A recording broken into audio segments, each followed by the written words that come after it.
replacement theology.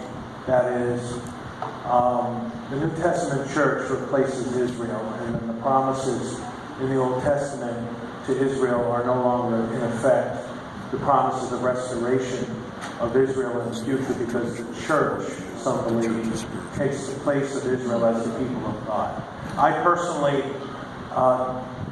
don't embrace replacement theology. I believe God is going to save Israel as a nation when Jesus comes again, as Romans 11 teaches.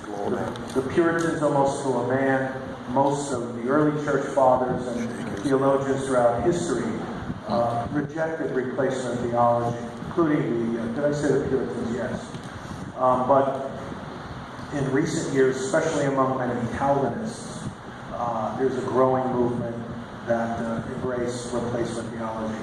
And I don't want to split hairs, doctrinal hairs on that, because we don't make that a test of fellowship, replacement theology, but anything else? I'll say briefly, then I'll hand it over to Dr. Downey to fill in the details. I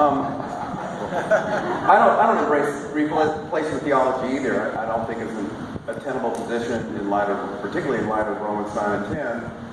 But I agree with Calvin's assessment in not replacement theology, but unity theology, where all the promises and covenants and so on and so forth of the Jews have been extended to the Gentiles. So that's hardly a covenant, a replacement theology, but rather unity theology.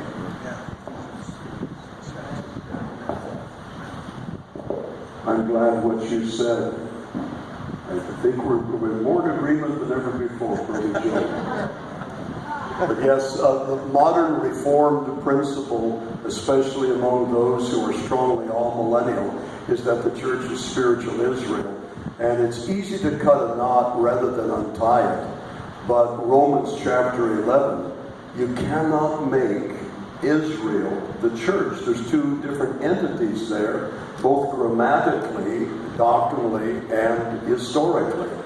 And people just say, well, Israel's the church, and that's the end of it. And it's a rather simplistic view. God is still going to deal, and I'm a historic premillennialist, but I lean toward a latter-day glory, and those in my church know that I prayed for it this morning. Don't you? The earth shall be filled with the knowledge of the glory of the Lord as the waters cover the sea. Amen. And there it is.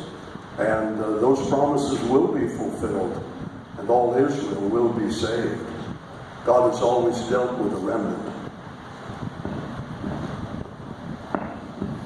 Now, I went out on a limb and took a big risk in giving my position on replacement theology before I handed the microphone over to the panel. Boy, that thank you, Lord, for helping me on that.